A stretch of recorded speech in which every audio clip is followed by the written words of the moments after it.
je commence la guerre contre le Rwanda. Je vous le dis ici, mot de retenir en haut. Si ça se fait demain, et pour ça les Malobi. Donc si ils osent faire ça demain, mercredi, pendant que les Congolais seront en train d'aller voter, la Chambre sera réunie en congrès. Les deux chambres seront réunies en congrès pour me donner cette autorisation. Et jeudi, je fais feu. Quand il voulait se faire élire, il a dit que la question rwandaise serait militairement réglée en un temps record et qu'il mettrait Paul Kagame hors d'état de nuire. Et aujourd'hui, on n'a même pas besoin d'envoyer des troupes au sol au Rwanda. De chez nous, nous pouvons atteindre Kigali. Où sont passées les promesses de Tshisekedi? Est-ce qu'on a le droit de mentir comme ça à un peuple? Est-ce que c'est normal? Vous trouvez ça normal? Je ne trouve pas ça normal. Lisez sur mes lèvres. Je vais réunir les deux chambres en congrès, comme me le recommande la Constitution, et je vais leur demander l'autorisation de déclarer la guerre au Rwanda. Je le dis et je pèse mes mots. Les Congolais, n'ayez peur de rien. Nous avons aujourd'hui les capacités de mettre cet individu hors d'état de nuire. Dès que je fais ceci, dès que je fais ceci, voilà le dès que là qui est arrivé. Tshisekedi, on fait comment? Les Congolais sont comment? Je vous appelle à la résilience et surtout à la résistance. Face à cette situation, permettez-moi de vous rassurer. Une riposte vigoureuse et coordonnée contre ces terroristes et leurs parrains est en cours. Nos vaillantes forces armées de la République démocratique du Congo, symboles de courage et de patriotisme, sont pleinement mobilisées, prêtes à défendre chaque centimètre de notre territoire. La chute de Goma, c'est l'échec de Félix Tshisekedi. Il doit l'assumer sans chercher à se défausser comme il en a l'habitude. À maintes reprises, Moïse Katumbi a tiré la sonnette d'alarme sur la nécessité de prendre soin de nos troupes. Il a dénoncé l'impunité entourant les détournements de fonds qui leur étaient destinés et critiqué l'opacité des marchés de dépenses liés à leur équipement.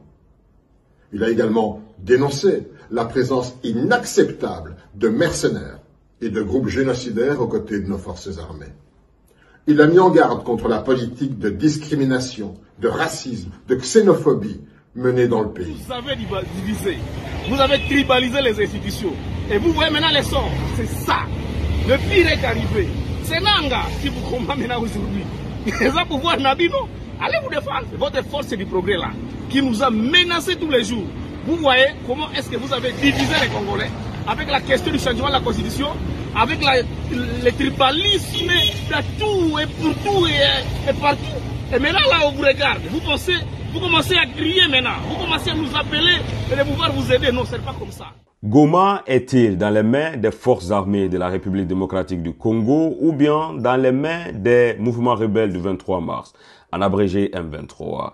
Et si c'était le cas, plusieurs personnes pensent que M. Félix Tshisekedi a trahi la nation congolaise puisqu'il n'a pas respecté les paroles qu'il a tenues pendant les campagnes qui ont précédé les élections présidentielles de 2023 au Congo. Lors de ces campagnes, M. Félix Tshisekedi disait que s'il était réélu, qu'il allait mettre M. Paul Kagame hors état de nuire. Les jours sont passés, les mois sont passés, disons les années sont passées. Au lieu que M. Paul Kagame soit mis hors état de nuire, c'est au contraire le M23 soutenu par M. Paul Kagame qui sont en train de s'aimer la terreur à l'est du Congo, précisément à Goma. Pour savoir exactement si Goma est dans les mains des forces armées de la République démocratique du Congo ou bien du M23, il est difficile à le préciser puisqu'il y a de cela quelques semaines, ni l'eau ni l'électricité n'est rétablie à Goma. Et en début de cette semaine, on a aperçu M. Corneille Nangaa, un membre influent, pourquoi ne pas dire un chef du mouvement rebelle M23 qui était à Goma en train de balayer les rues de Goma. Cela nous dit approximativement qui a exactement le contrôle de Goma. Face à cette situation, on se pose la question, à qui la faute? Est-ce M. Félix Tshisekedi qui n'a pas su prendre les décisions qu'il faut ou bien qui n'a pas respecté les paroles qu'il a tenues lors de ses campagnes électorales ou bien c'est la faute aux forces armées de la République démocratique du Congo, en abrégé FARDC, qui ont failli à leur mission, celle de protéger toute la nation congolaise et son intégrité territoriale. À ce qu'il paraît, il y a un autre problème majeur au sein de la population congolaise, c'est l'ethnocentrisme, le tribalisme et même au sein de l'armée nationale qui est aussi tribalisée avec de l'ethnocentrisme, aussi infiltrée par un grand nombre de membres du M23 depuis le temps de M. Kabila. Je vous invite à regarder ces dires de M. Moïse Katimbe. Le militaire là, vous allez voir, je ne vais pas aller chercher à gauche, à droite. Vous allez chercher des pays qui nous ont agressés pour remettre la paix chez nous. Non, nos militaires à nous, bien motivés, bien payés, ils vous terminent la guerre après 3 mois. Aujourd'hui, on est allé chercher même des mercenaires. Non, et l'argent qu'on paye le mercenaire, les mercenaires qui sont à l'est du pays, qu'on a amenés, on leur paye plus de 10 000 $. Mais un militaire congolais, hein? Un militaire congolais qui touche 150 $, est-ce que, Kalonji-toi, moi je touche 10 000 $, je ne vais pas au front, toi tu touches moins de 150 $, est-ce que tu vas être motivé? Voilà l'échec total. Quand on a échoué, quand on a échoué, il faut accepter. Et dans la vie, il faut savoir partir, parce qu'il y a une vie après la politique. Tshisekedi, où est passée votre promesse de rendre à votre peuple sa dignité, sa sécurité, sa paix, l'intégrité de son territoire? Vous devez démissionner, monsieur. Cette affaire vous dépasse. Vous devez démissionner. Le dernier grand service que vous puissiez rendre au peuple congolais, Tshisekedi, c'est de rendre le tablier. Si vous étiez un homme sensé, si vous avez encore une once de dignité en vous, vous devez vous présenter devant le peuple congolais et dire « J'ai failli à mes engagements, je me retire par conséquent pour permettre à d'autres Congolais, eh bien, de mener la lutte de libération de notre pays. » Mais je crains que la dignité ne soit pas quelque chose qui vous soit assez proche. Le courage de reconnaître que vous n'êtes pas à la hauteur de la situation ne semble pas effleurer votre esprit. Et voilà pourquoi notre peuple est en train de mourir. Mais c'est la responsabilité du peuple congolais, c'est la responsabilité de l'armée congolaise de prendre leurs responsabilités dans cette affaire. C'est la responsabilité des puissances africaines, d'abord d'Afrique australe, d'Afrique centrale et par extension de toute l'Union africaine, de mettre fin à ce génocide qui se poursuit sous nos yeux depuis maintenant plus d'une vingtaine d'années. C'est ce que je voulais dire sur ce sujet. Soutien total au peuple congolais. Soutien de tous les amis de l'Afrique des libertés au peuple congolais. Soutien au FARDC dans le juste combat qu'elle mène dans des conditions difficiles. Et vivement le changement. Vivement le changement de la doctrine géopolitique et géostratégique et géotactique dans ce pays pour que ce peuple cesse de souffrir. Avec la tournure de tous ces événements, est-ce qu'on peut conclure en fin de compte que M. Félix Tshisekedi n'est pas à la hauteur de ce défi que M. Paul Kagame est en train de lui lancer avec son M23? Puisqu'il ne faut pas oublier que Goma a 70% sous le contrôle de ce mouvement rebelle du M23. Dans la ville de Goma, ils ne sont pas présents partout, mais aux alentours de toute cette ville, ils sont pris d'assaut et toutes les routes sont coupées. Disons à 70%, Goma est contrôlé par le mouvement rebelle M23. L'heure est grave. Goma est tombé. Et aujourd'hui, la guerre est aux portes de Bukavu. Tout autant que le résultat, c'est la manière qui interpelle. L'une des plus grandes villes de notre pays a été prise avec une rapidité et une facilité déconcertantes.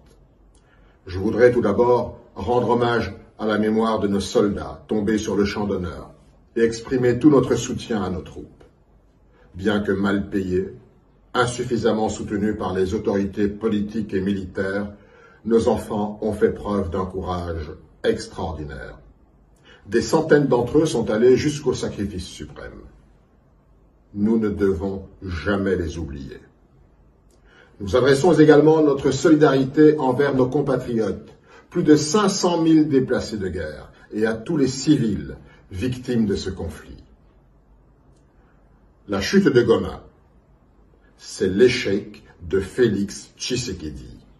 Il doit l'assumer sans chercher à se défausser comme il en a l'habitude. À maintes reprises, Moïse Katumbi a tiré la sonnette d'alarme sur la nécessité de prendre soin de nos troupes. Il a dénoncé l'impunité entourant les détournements de fonds qui leur étaient destinés et critiqué l'opacité des marchés de dépenses liés à leur équipement. Il a également dénoncé la présence inacceptable de mercenaires et de groupes génocidaires aux côtés de nos forces armées. Il a mis en garde contre la politique de discrimination, de racisme, de xénophobie menée dans le pays.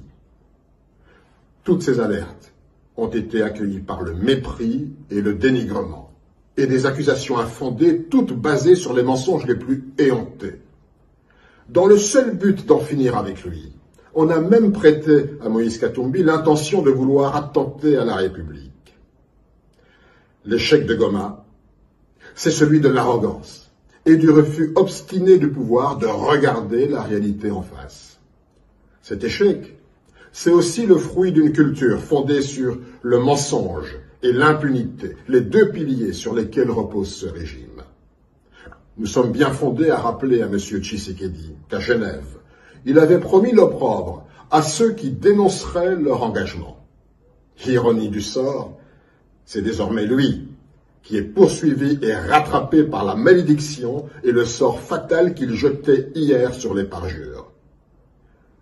Mais cet échec de Goma relève surtout d'une gouvernance calamiteuse des affaires de l'État marquée par l'immoralité, l'inversion des valeurs et la corruption.